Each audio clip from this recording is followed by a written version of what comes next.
지난주에 이어서 내 신앙의 옷단술과 청색끈이라는 말씀으로 세 번째 말씀으로 이어갑니다. 지난번 말씀들을 상기해 보면 하나님께서 옷단의 술을 만들고 그리고 거기에 청색끈을 붙여서 달라고 하시는 의미가 무엇인가라는 걸 지금 연속해서 나누고 있습니다. 자, 옷단술을 만들고 청색끈을 달라고 하는 의미가 첫 번째 제가 말씀드린 게 뭐였죠? 어떤 의미라고 그랬죠? 청색끈을 달고 옷단에 술을 다는 건 신분입니다. 우리의 신분을 표시하는 겁니다. 신분은 원래 이 청색끈과 옷단술은 누가 달았냐면 제사장들이 달았습니다. 그런데 하나님은 이스라엘 백성들에게 이걸 좀 달라고 하십니다. 그건 뭐예요? 너희의 신분이 누군가를 잊지 말라는 거. 우리가 찬양한 것처럼 우리는 우리의 이름이 하늘의 생명책에 기록된 자들입니다. 믿습니까? 아멘. 그렇다면 우리가 잊지 않아야 되는 것은 나의 신분입니다. 나는 누군가. 내가 하나님 사람이라고 하는 그 신분을 잊지 않아야 합니다. 나는 하나님의 백성입니다. 하나님의 자녀입니다. 하나님의 약속을 성취하는 그런 사람입니다. 그 신분이에요. 그래서 우리가 살펴본 대로 바울은 우리의 시민권이 하늘에 있다라고 그렇게 이야기하고 있는 걸 우리가 나누었습니다. 두 번째, 옷단에 술을 달고 청색끈을 매달라고 하는 의미는 어떤 의미라 그랬냐면 돌아오라. 돌아오라. 하나님께서 나에게 돌아오라. 지금 이스라엘 백성들의 문제가 뭐였어요? 하나님과 함께하는 것 같지만 하나님으로부터 돌아서 있습니다. 이스라엘 백성들이 출애굽부터 지금까지 행진하고 있는 이 모든 과정과 모습들을 보면 하나님께 돌아왔다라고 얘기할 수 없습니다. 하나님께서 옷단에 술을 만들고 청색끈을 매달라고 하는 목적은 뭐냐면 돌아오라. 나에게 돌아오라. 그래서 회개라고 말씀을 드렸습니다. 다시 말하면 회개해야 하나님을 기억합니다. 회개하지 않으면 하나님을 기억하지 않습니다. 뭘 기억하나요? 이스라엘 백성들의 예를 보면 회개하지 않으니까, 하나님을 기억하지 않으니까 뭘 기억하나요? 애굽을 기억했잖아요. 그래서 애굽으로 돌아가는 게 차라리 낫겠다고 그래요. 결국은 돌아오지 않은 겁니다. 그들은 하나님의 기적을 날마다 보면서 살아가고 이 광야를 걸어가고 있음에도 불구하고 그들은 애굽을 그리워합니다. 하나님부터 돌아온 게 아닙니다. 우리가 잘 들어야 합니다. 우리가 교회 나온다고 하나님 앞에 돌아온 거랑은 다른 문제입니다. 내가 교회에 출석한다고 하나님 앞에 돌아왔다라고 생각하지 않아야 합니다. 왜? 내 속에 저 끝에 있는 마음의 한 구석은 애굽을 그리워하거든. 애굽으로 가고 싶거든요. 애굽의 그 화려했던 시절이 그립거든요. 그리고 지금 옛날에 애굽 같지 않은 나의 환경에 대해서 내가 원망과 불평이 끊이지 않거든요. 그 돌아온 게 아닙니다. 우리가 교회에 나온다는 이유만으로 나는 하나님께 돌아왔다, 회개하였다 라고 착각하지 않아야 합니다. 이 착각이 끊어지지 않으니까 계속 어떻게 돼요? 반복되는 범죄함으로 들어갑니다. 영적인 문제이죠, 물론. 영적인 범죄. 다시 말하면 영적인 죄는 뭐예요? 하나님이 정해놓은 관역으로부터 벗어나는 게 죄예요. 우리 다 배워서 아는 이야기예요. 죄가 뭐냐? 하나님의 관역으로부터 벗어나 있는 게 죄예요. 하나님이 만들어 놓으신 관역 안으로 들어가야 하는데 자꾸 바깥으로 벗어나는 게 죄입니다. 우리가 범죄하는 이유는 관역으로부터 자꾸 벗어나기 때문에 죄를 저지를 수밖에 없다는 사실을 우리가 반드시 기억하는데, 그 말씀에서 오늘 우리가 민수기에서 본 말씀은 뭐 때문에 그래요? 우리로 하여금 자꾸 관역을 벗어나게 하는 두 가지 팩트가 있었어요. 첫 번째 뭐였죠? 관역을 자꾸 벗어나서 죄를 저지르게 하는 첫 번째 팩트 뭐예요? 방종하게 하는 마음. 그거 쫓아가는 거잖아요. 나로 하여금 방종하게 하는 마음을 쫓아가는 거가 자꾸 관역을 벗어나게 만듭니다. 두 번째는 뭐였죠? 눈의 욕심. 눈에 보이는 욕심을 따라 그게 자꾸 관역을 벗어나게 만들어요. 그래서 하나님은 뭐예요? 옷단에 술을 만들고 청새끈을 매달아서까지도 그걸 보면서 뭐예요? 관역으로부터 벗어나지 말고 돌아오라. 돌아오라. 그 의미가 두 번째 의미라고 말씀을 드렸습니다. 오늘 세 번째, 내 신앙의 옷단술과 청새끈의 의미가 뭔가 세 번째 말씀으로 이어가는데, 다음 주까지 해서 4번 해서 이 시리즈를 마무리하도록 그렇게 하겠습니다. 오늘 세 번째입니다. 옷단술과 청새끈을 매달라고 하는 세 번째 의미는 이겁니다. 하나님을 잘 아는 지식에 충만해라. 하나님을 잘 아는 지식에 충만하라. 무슨 말인가 싶을 수 있습니다. 왜냐하면 우리가 하나님을 믿고 있는데 하나님을 잘 아는 지식에 충만하라니 이게 도대체 무슨 말인가? 그런 생각이 들 겁니다. 자, 지금 이스라엘 백성들의 문제가 뭔가요? 이들이 하나님을 믿는 사람이라고 하지만 말씀드린 대로 이들이 출애굽부터 지금까지 거쳐오는 동안에 이들이 하나님을 잘 안다고 말할 수 있나요? 말할 수 없습니다. 하나님을 잘 안다고 말할 수 없습니다. 참 아이러니합니다. 날마다 기적을 보고 만나로 보고 메추라기로 먹을 걸 하고 물도 공급해 주시고 구름과 불기둥으로 인도하여 주시는 상황을 날마다 보고 가는데도 불구하고 이들은 하나님을 잘 알지 못한다는 사실입니다. 참 아이러니합니다. 참 아이러니한 사실이에요. 그러니까 문제를 만날 때마다 하나님을 신뢰하기보다는 불평과 원망이 먼저 입에서 튀어나옵니다. 가나안으로 반드시 들어가리라는 약속을 줬는데도 불구하고 하나님의 말씀을 믿지 못하고 가데스 바네아의 정탐 후에 이들은 겁에 질려 차라리 여기서 죽느니 애굽으로 돌아가는 게 낫겠다라고 이야기합니다. 참 아이러니하지 않습니까? 지금 이런 결론으로 이른다고 하면 이들이 하나님을 잘 알고 있다라고 말할 수 없습니다. 말할 수 없어요. 그렇다면 우리에게 물어보고 나에게 물어봐야 합니다. 나는 하나님을 잘 알고 있습니까? 하나님을 믿는다는 나는 주님이 누구인가? 주님이 나에게 누구인가? 잘 알고 있습니까? 우리가 심각하게 물어봐야 합니다. 복 주는 분입니까? 아니면 잘못하면 벌을 주시는 분입니까? 아니면 천지를 창조하시는 분입니까? 아니면 약속을 성취하시는 분입니까? 만약 이 정도로 알고 있다라고 한다면 하나님을 잘 알고 있다라고 말할 수 없습니다. 성경의 지식적으로는 맞습니다. 복을 주시는 분 하나님 맞습니다. 잘못하면 징계를 내리고 벌을 내리고 때로는 고난도 주시는 하나님인 것을 맞습니다. 또는 천지를 창조하시는 분 맞습니다. 약속을 성취하시는 분 맞습니다.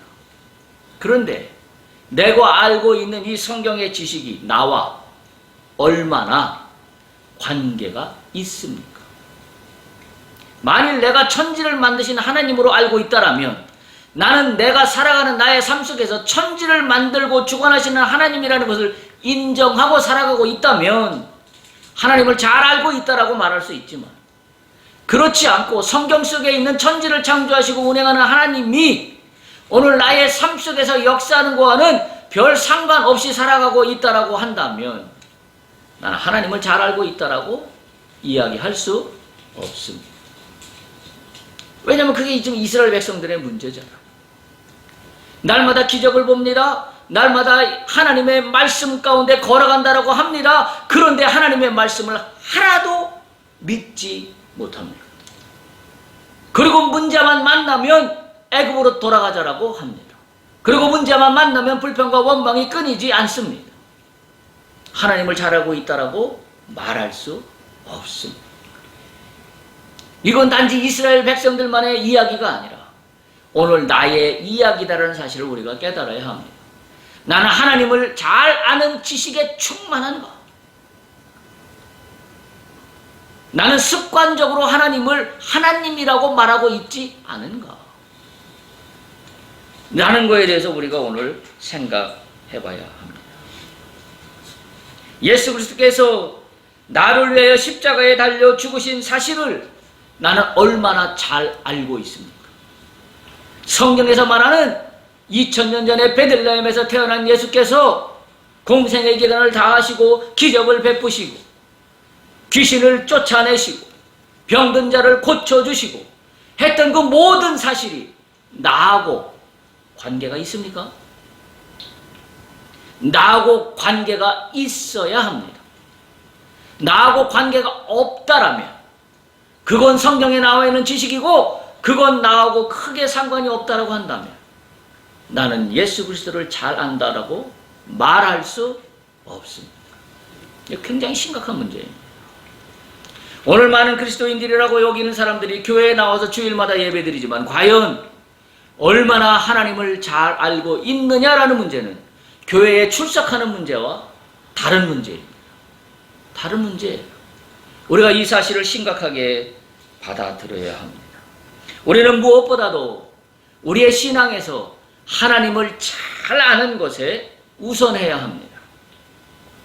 오늘 호세아서 6장에 보면 우리가 읽은 말씀에 보면 호세아 선지자는 이렇게 이야기합니다. 1절에 단도직입적으로 이야기합니다. 오라 우리가 여호와께로 돌아가자. 오라 우리가 여호와께로 돌아가자. 우리가 하나님을 잘 알지 못하는 이유가 뭘까요? 이거예요. 여호와께로 돌아가지 않았기 때문입니다. 여호와께로 돌아가지 않으니까 여호와가 누군지 잘 알지 못합니다. 그게 지금 이스라엘 백성들의 문제인 거죠. 3절은 이렇게 이야기합니다. 그러므로 우리가 여호와를 알자. 이렇게 말씀하고 있습니다. 근데 아는 걸로 그치지 말고 어떻게 알자고요? 힘써 여호와를 알자. 호세아는 오늘 호세아서에서 이렇게 말씀하고 있습니다.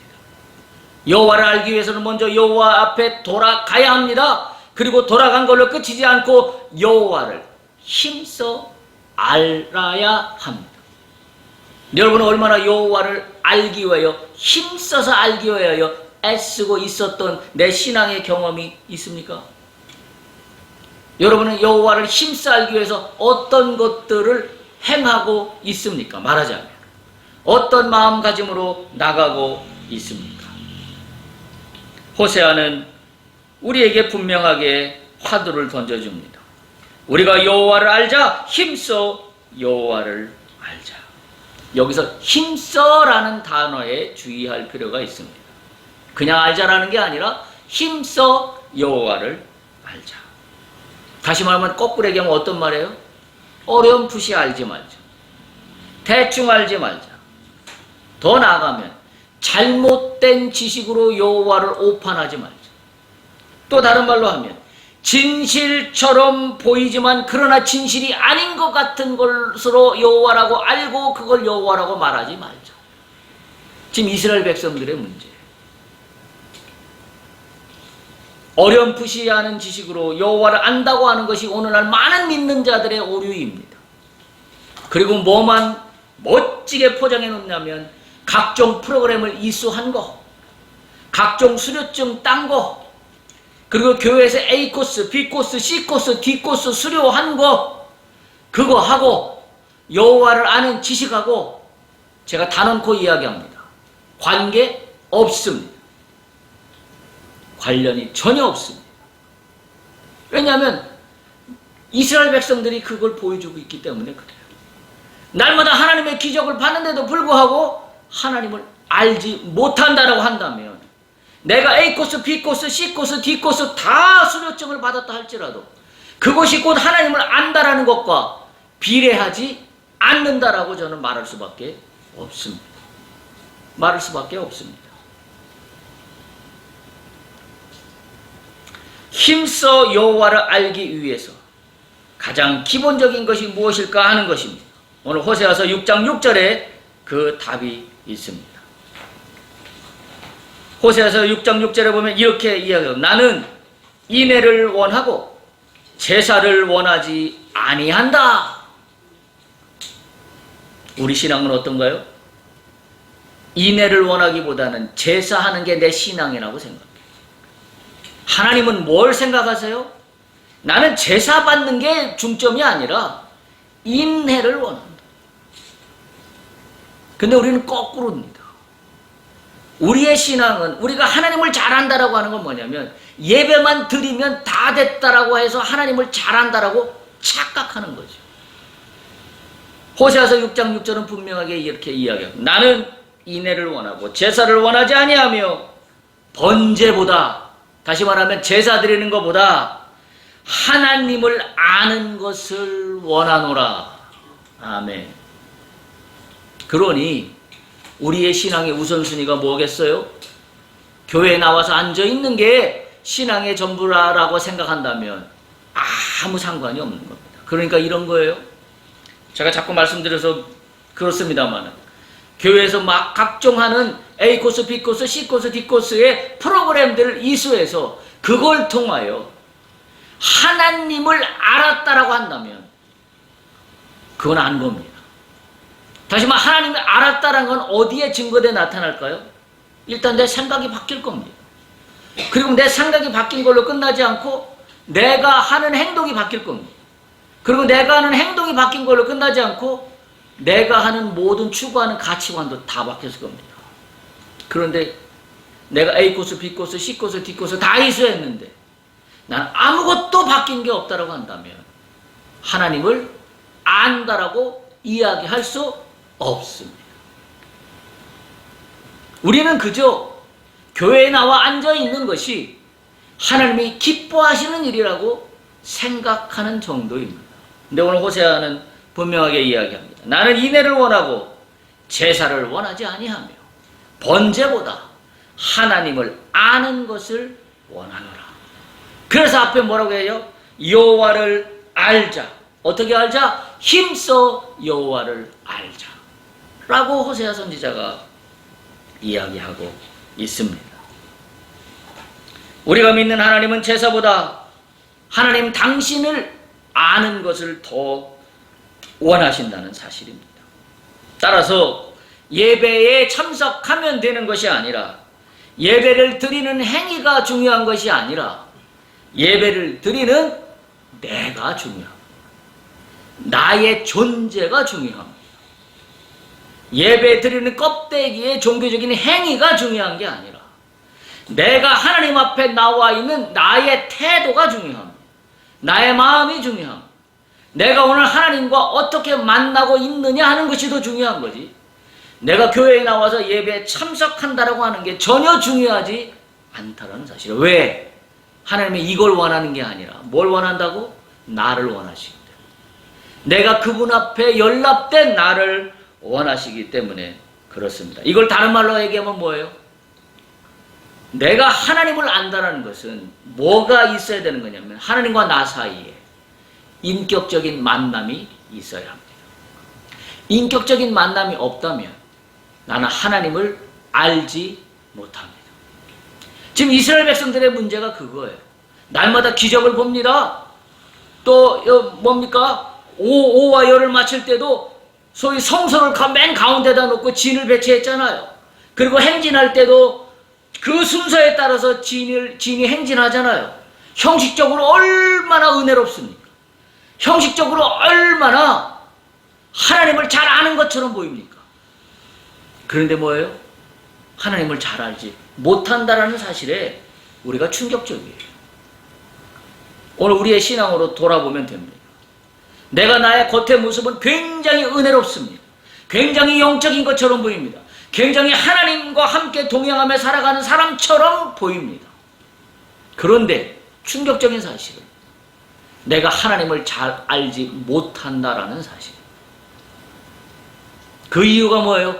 하나님과 인격적인 만남이 이루어지지 않고 있기 때문에 그렇습니다. 하나님과 인격적인 만남이 이루어지지 않는다면 나는 하나님을 아는 지식에 아무것도 다가가지 못했다라고 거꾸로 이야기하고 있습니다. 하나님은 하나님 당신을 아는 것을 원하십니다. 그래서 맹목적인 제사 행위가 아니라 하나님에 대한 바른 응답이 있어야만 합니다. 하나님에 대한 바른 응답이에요. 그 그 응답은 인격적인 만남이 이루어져야만 응답이 나옵니다. 응답은 두 가지가 다 맞아떨어져야 돼요. 내가 하나님께 간구하는 것에 대해서 하나님이 응답하시는 것도 응답이지만 하나님이 원하시는 뜻에 따라 내가 거기에 답변하는 것도 응답입니다. 근데 우리는 한쪽만 생각하잖아요. 내가 기도한 것에 대해서 하나님 응답하여 주시옵소서. 응답의 일방통행적인 하나님이 응답하시는 것만 생각합니다. 근데 응답은 쌍방향입니다. 하나님이 나에게 응답하시는 것도 응답이지만 하나님이 원하시는 삶과 하나님이 원하시는 영적인 태도에 대해서 내가 그대로 나가는 것도 응답입니다. 이게 맞아떨어질 때 그걸 뭐라고 그래요? 그거를 인격적인 만남이라고 그럽니다. 그게 인격적인 만남이에요. 하나님에 대해서 나는 내가 요구하는 것에 대해서 하나님이 응답해 주십시오라고 하는데 나는 하나님이 원하시는 삶에 대해서 하나도 나가지 못하라고 한다면 인격적인 만남은 이루어질 수 없습니다. 왜? 양자 간에 생각이 다르잖아요. 양자 간에 생각이 다른데 어떻게 인격적인 만남이 이루어질 수 있겠어요? 형식적인 만남은 가능하겠지요. 그냥 서로 껍데기만 나와 있는 것처럼. 상대방하고 나 사이에 아무런 마음의 소통함이 없어요. 그냥 나와 있을 뿐입니다. 그냥 나와 있을 뿐이에요. 뭐 우리가 대선을 치렀습니다마는 모든 지도자에 대해서 국민들이 원하는 게 그거 아닙니까? 혼자만 말하고 혼자만 응답했다라고 하지 말고 백성들과 국민들이 원하는 걸 들어야 하는데 듣지도 않고 혼자 응답했다고 합니다. 그 문제가 온 나라 국민들이 어려워하는 문제 아닙니까? 모든 정치 지도자들이 풀어야 될 숙제이기도 해요. 혼자 말하고 혼자 응답하고 혼자 답변했다고 하지 말고 국민의 소리를 듣고 국민의 소리에 귀들여 듣고 그게 소통이잖아요. 그게 인격적인 만남이잖아요. 인격적인 만남은 없이 형식적인 만남만 있으니까 국민들이 정치 지도자들을 불신하는 거 아닙니까? 그리고 자기들 마음대로 자기들 원하는 대로 국민들을 위해서 뭘 했다라고 하는데 국민들은 하나도 마음에 와 닿지가 않아요. 그게 무슨 만남입니까? 그게 무슨 소통입니까? 하나님과의 관계도 똑같은 거예요. 우리가 하나님에 대하여 이러이러한 것을 들어주시옵소서라고 기도함으로 말미암아 그때마다 우리는 주여 응답하여 주시옵소서라고 기도합니다. 그런데 어쩌면 나 혼자 하는 얘기에 끝날 수도 있습니다. 왜? 인격적으로 내가 하나님을 존중하지 않는 겁니다. 그분이 원하시는 삶을 살지도 않으면서 당신은 나에게 해달라고 그러면 그게 하나님을 존중하는 태도가 아니지. 인격적인 만남이 일어나려면 상대방을 존중해야 되잖아요. 우리가 세상사에서도 마찬가지 아닙니까? 인격적인 만남이 일어나려면 상대가 상대방을 서로 존중해야 인격적인 만남이 일어납니다. 상대가 상대방을 서로 존중하지 않으면 인격적인 만남이 일어나지 않습니다. 하나님과 우리의 관계도 그와 똑같다는 거죠. 이 인격적인 만남이 일어나지 않으니까 뭐만 하냐면 제사 행위만 합니다. 번제 드리는 행위만 합니다. 하나님 하나도 기뻐 받으시지 않습니다. 이게 성경이 우리에게 들려주고 있는 메시지 아니겠습니까? 이런 잘못된 인식들을 갖고 있으면 우리 속에 나타나는 건 그런 거예요. 열심히 성경은 보지만 성경 읽기로 족합니다. 성경 읽는 걸 통하여 하나님을 아는 거에 내가 더 집중하지 않습니다. 뭐만 하나요? 성경 읽기 할 때? 좋은 맛만 골라서 내 눈에 담습니다. 내 속에 달콤한 맛만 내 눈에 담기를 원해요. 그러니까 좋은 말만 내 눈에 담은 것과 좋은 말을 담은 것이 하나님을 안다는 것과는 다른 이야기입니다. 그건 전혀 다른 이야기예요. 그러니까 하나님을 아는 인격적인 만남이 우선되지 않으면 우리가 성경을 읽더라도 하나님을 아는 것에 우선하는 게 아니라 나에게 필요한 말만 우선합니다. 그러니까 인격적인 교제가 일어나지 않아요. 그냥 나 혼자 이야기하고 나 혼자 말하고 끝나는 거죠. 하나님은 한 번도 거기에 그렇다라고 말씀하시지 않은데 나 혼자 물어보고 나 혼자 답변하고 나 혼자 결론 짓고 나 혼자 판단하고 나 혼자 끝납니다. 그게 문제죠. 성경을 백독했다고 하는 것과 이것이 하나님을 잘 안다라고 하는 것은 다른 차원입니다. 우리가 예배를 빠짐없이 참석했다는 것과 하나님을 잘 안다라고 하는 것은 다른 차원입니다. 뭐가 빠졌기 때문에? 하나님과 인격적인 만남, 하나님과 인격적인 교제가 빠졌다라고 한다면 우리의 모든 신앙생활은 전혀 하나님을 아는 것과는 다른 문제다라는 것을 기억해야 합니다. 다시 말해 하나님의 아는 것에는 별 관심 없고 내가 정한 어떤 신앙의 습관에 따라 시계추처럼 움직인다고 한다면 이것은 기독교에서 얘기하는 신앙이 아니라 하나님을 믿는 신앙이 아니라 뭐라고 이야기할 수 있냐면 미신입니다. 미신. 미신에는 말씀이 없습니다. 내 바라는 것만 있어요. 내 원하는 것만 있습니다. 미신에는 습관적인 행위만 있습니다. 날마다 아침 정해진 시간에 정한 수만 떠놓고 비나이다 비나이다 하는 그거밖에는 아무것도 없습니다. 고목나무가 말을 합니까? 누가 말을 합니까? 우리의 신앙이 그렇다라고 한다면 나는 하나님을 믿는다라고 말하지만 하나님을 전혀 알지 못한다 라는 말씀입니다. 하나님을 잘 안다는 것을 말씀드린 대로 인격적인 관계가 우선되어야 합니다. 우리가 오늘 민수기 본문에서 옷단에 술을 달고 청색끈을 매 달아야 하라라고 하는 하나님의 그 안타까운 마음의 말씀의 이유는 바로 뭐냐면 미신처럼 나를 믿지 말라라는 거예요. 미신처럼. 그래서 여호와를 힘써 알아야 하는 겁니다. 내가 증표로 옷단 술을 달고 거기에 청색끈을 매달라는 것은 미신처럼 뭘 매달고 다니라는 의미가 아니라 이걸 볼 때마다 어떻게 하라는 거예요? 우리가 오늘 저 민수기에서도 읽었죠. 이걸 볼 때마다 여호와를 기억하라는 거예요. 그래서 달라는 겁니다. 근데 이거를 문자적으로 해석해서 행위적으로 해석해서 옷단 술을 달고 청색끈을 붙이고 다니는 것이 그것이 곧 하나님을 안다라고 착각하지 않아야 합니다. 착각하지 않아야 해요. 그래서 하나님은 누차 구약에도 말씀하고 신약에도 말씀하잖아요. 할례는 어디에 받는 거라고요? 마음에 받는 거라고. 그런데 왜 할례를 마음에 받는 거라고 말씀했는데도 불구하고 많은 그리스도인들이 할례를 외형적으로만 받습니다. 표면적으로만 받습니다. 다시 말하면 뭐예요? 하나님을 잘 아는 거에는 관심이 없고 그거 하나 뭐 주술처럼 매달고 미신처럼 매달고 그리고 나서 뭐예요? 내가 원하는 것만 말합니다. 이것 해결해 달라고. 그러니까 전혀 소통이 없는 거죠. 소통. 지금 이스라엘 백성들의 문제가 그겁니다. 결단코 이야기합니다. 믿음은 반드시 하나님을 아는 것에 근거해야 합니다. 하나님을 잘 아는 것에 근거하지 않는 믿음은 미신입니다. 왜냐하면 내 얘기밖에 안 할 거니까. 내 의지의 표명 그 이상 그 이하도 아닙니다. 어찌 보면 자기 최면인지도 몰라요. 자기 최면 거는. 그래 잘 될 거야. 잘 될 거야. 그래, 잘 될 거야.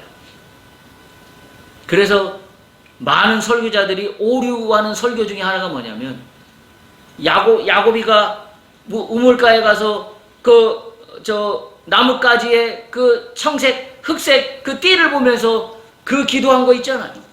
그거를 잘못 해석하면 어떻게 해석하는지 알아요? 네가 보는 대로 이루어진다는. 그건 뭐예요? 그건 미신이죠. 그게 어떻게 기독교입니까? 보는 대로 이루어지는 게 그게 미신이에요. 내 말만 하잖아요. 내가 보는 대로 이루어질 거라는 거예요. 하나님 생각은 하나도 투영되지 않습니다. 굉장히 큰 오류예요. 믿음을 잘못 이해하고 있습니다. 믿음은 하나님을 아는 것에 근거해야 합니다. 여러분 믿음이 먼저일까요? 하나님을 아는 것이 먼저일까요? 그렇다면 하나님을 아는 것이 먼저. 하나님을 아는 것이 먼저가 되지 않는 믿음은 어떤 문제가 있어요? 바로 이런 문제. 인애보다 제사를 원해. 인애보다 번제 드리는 걸 먼저 합니다. 그러니까 믿음이 바로 서지 않아요. 하나님을 아는 것에 우선하지 않으니까 믿음이 잘못 나갑니다. 그래서 믿음이라고 이야기하지만 사실은 미신 같은 거를 믿음이라고 착각합니다. 다른 말로 표현하면 하나님과의 소통은 전혀 없는, 나만 혼자 얘기하고 나 혼자 결정내고 나 혼자 판단하고 나 혼자 끝내는 거예요. 그건 믿음이라고 적어도 기독교에서는 이야기하지 않습니다. 세상에서는 그것을 믿음이라고 이야기할 수 있어요. 왜냐하면 자기 의지의 표명이니까. 미신에서도 그걸 믿음이라고 이야기할 수 있을지 몰라요. 자기가 원하는 것, 자기가 바라보는 대로 믿을 거라고, 될 거라고 믿는 거니까. 기독교에서 믿음, 그게 믿음이 아닙니다. 소통함이 믿음입니다. 함께함이 믿음이라는 사실을 기억해야 됩니다. 여러분, 유명한 신학자가 있는데 볼프하르트 판넨베르크라고 하는 신학자가 있어요. 이 신학자가 믿음을 뭐라고 이야기했냐면 믿음은 신뢰다라고 이야기합니다. 믿음은 신뢰라고 표현합니다. 신뢰가 어떤 때 쓰는 말이에요? 상대방을 알 때 신뢰입니다. 상대방을 알지 못하면 신뢰하지 못합니다. 상대방을 알 때만 쓸 수 있는 단어가 신뢰예요. 신뢰. 기독교 신앙은 하나님에 대한 신뢰예요. 그걸 다른 말로 표현합니다. 하나님을 잘 아는 겁니다. 그걸 뭐라고 한다? 그걸 믿음이라고 하는 겁니다. 우리가 하나님이 어떤 분인지 알아야 신뢰할 수 있는 게 아니겠습니까? 우리가 상대를 모르면 사랑할 수 없는 것과 똑같은 겁니다. 나는 하나님을 잘 알지도 못하면서 주님 사랑합니다. 주님 사랑합니다. 혼자 얘기하는 거예요, 혼자. 굉장히 우리가 모순 가운데 있다는 사실입니다. 민수기에서 보여주고 있는 이스라엘 백성들의 문제는 바로 이것이에요. 그들이 하나님을 안다고 하지만 이들은 진짜 하나님이 누군지 진짜 알지 못한다는 사실이에요. 왜냐하면 하나님이 원하시는 것이 무엇인지도 모르고 자기가 원하는 것만 말하고 있기 때문입니다. 이게 이스라엘 백성들의 문제예요. 이스라엘 백성들이 보여주는 믿음이라고 하는 것은 사실 믿음이 아니라 미신에서 복채 흔드는 것과 똑같은 거예요. 그렇잖아요. 그러니까 사탕을 하나 줄 때는 하나님 감사합니다, 하나님 사랑하다 하지만 쓴 물이 나올 때는 하나님 왜 이러십니까? 애굽이 낫지 않습니까? 우리를 죽이려고 합니까? 왜 이러십니까? 라고 불평합니다. 복채 흔드는 거나 똑같지요. 딸랑딸랑 복채 흔드는 거나 똑같은 신앙을 지금 이스라엘 백성들이 보여주고 있습니다. 하나님이 누구인지 잘 알지도 못하면서 하나님 사랑한다고 말한다면 내 중심의 사랑만 하나님께 강요하고 있다는 사실을 우리가 기억해야 합니다. 하나님에 대해서 알고 깊이 깨달을 때 우리가 사랑을 고백하고 믿는 겁니다. 그게 믿음입니다. 그게 기독교 신앙에서 얘기하는 믿음입니다. 다시 한번 말씀드립니다. 그러니까 믿음의 가장 중요한 토대는 하나님을 잘 아는 것입니다. 그것이 되어야 믿음이 바로 섭니다. 그것이 되지 않으면 내 말만 하고 그것을 믿음이라고 착각합니다. 굉장히 무책임하고 무모한 겁니다. 여러분, 이단에 미혹당하는 사람들이 왜 당하나요? 하나님과의 소통함은 없이, 그렇잖아요? 하나님에 대해서 잘 알지 못하고 뜨거운 가슴만 있기 때문에. 그래서 누가 혹 걸으면 홀라당 넘어가 버리고 맙니다. 그게 이단이 타겟이 되는 사람들의 특성이에요. 가슴은 뜨거워요. 근데 하나님은 잘 알지 못해요. 그러니까 유혹하는 현혹되는 말에 홀라당 넘어가 버리고 마는 거지. 성경을 제대로 아는 사람은 절대 미혹당하지 않습니다. 하나님을 잘 아는 사람은 절대 미혹당하지 않습니다. 왜? 그 말이 잘못된 말이고 성경에 쓰여져 있는 말이 아니라는 걸 알거든요. 근데 그렇지 않으니까 하나님을 잘 알지 못하고 하나님을 믿는 믿음이라고 신앙생활을 하니까 가슴은 뜨거워요. 근데 미혹되는 말이 그게 미혹하는 말인지 진리인지 구별이 안 돼요. 하나님을 잘 알지 못하면 얼마나 위험한 상황에 놓여 있는가라는 것을 우리가 깨달아야 해요. 우리는 비록 극단적으로 이단에 넘어가느냐 안 넘어가느냐를 예를 들어서 나에게 실감이 안 되지만 내가 하루를 살아가면서 내가 선택해야 되는 수많은 선택의 문제들 앞에 이것이 하나님을 잘 알고 내가 선택하는 문제인지 아니면 하나님을 모르는 사람처럼 선택하는 문제인지 하는 것은 우리가 선택의 여러 선택지 앞에 우리가 날마다 처하는 실제 상황입니다. 그렇다고 한다면 내가 발 하나 잘못 내딛으면 하나님이 아닌 엉뚱한 것을 선택할 만한 개연성이 얼마나 크게 우리의 주변 가운데 놓여 있다는 사실을 우리가 깨닫지 않을 수가 없습니다. 오늘 호세아는 하나님을 이렇게 알고 있습니다. 오라 우리가 여호와께로 돌아가자. 여호와께서 우리를 찢으셨으나 도로 낫게 하실 것이요 우리를 치셨으나 싸매어 주실 것이며 여호와께서 이틀 후에 우리를 살리시며 셋째 날에 우리를 일으키시리니 우리가 그의 앞에서 살리라. 그러므로 우리가 여호와를 알자. 힘써 여호와를 알자. 그의 나타나심은 새벽빛같이 어김없나니 비와 같이 땅을 적시는 늦은 비와 같이 우리에게 임하시리라 하니라. 여러분, 순서지에 보면 새번역 버전, 새번역 성경을 기록해 놨습니다. 훨씬 더 개역개정 성경보다 훨씬 더 피부에 닿게, 마음에 닿게 쉽게 설명해 놨습니다. 그 순서지에 있는 말 한번 좀 눈으로 다시 한번 볼 수 있기 바랍니다. 새번역 버전에 보면 호세아서 6장 1절에 3절을 이렇게 기록해 놨습니다. 번역해 놨습니다. 이제 주께로 돌아가자. 주께서 우리를 찢으셨으나 다시 싸매어 주시고 우리에게 상처를 내셨으나 다시 아물게 하신다. 이틀 뒤에 우리를 다시 살려주시고 사흘 만에 우리를 다시 일으켜 세우실 것이니 우리가 주 앞에서 살 것이다. 우리가 주를 알자. 애써 주를 알자. 새벽마다 여명이 오듯이 주께서도 그처럼 어김없이 오시고 해마다 쏟아지는 가을빛처럼 오시고 땅을 적시는 봄빛처럼 오신다. 할렐루야. 주님이 어떻게 오세요?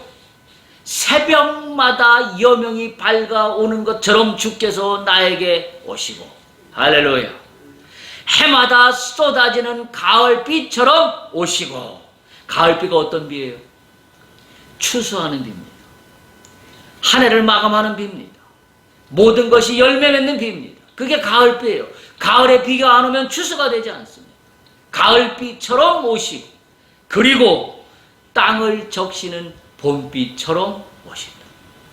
오늘 호세아는 여호와를 어떻게 말씀하고 있냐면 우리 여호와는 이렇게 봄빛처럼 오시고 가을빛처럼 햇살처럼 오시고 그리고 새벽에 여명이 열리는 것처럼 오신다라고 오늘 호세아는 이야기하고 있습니다.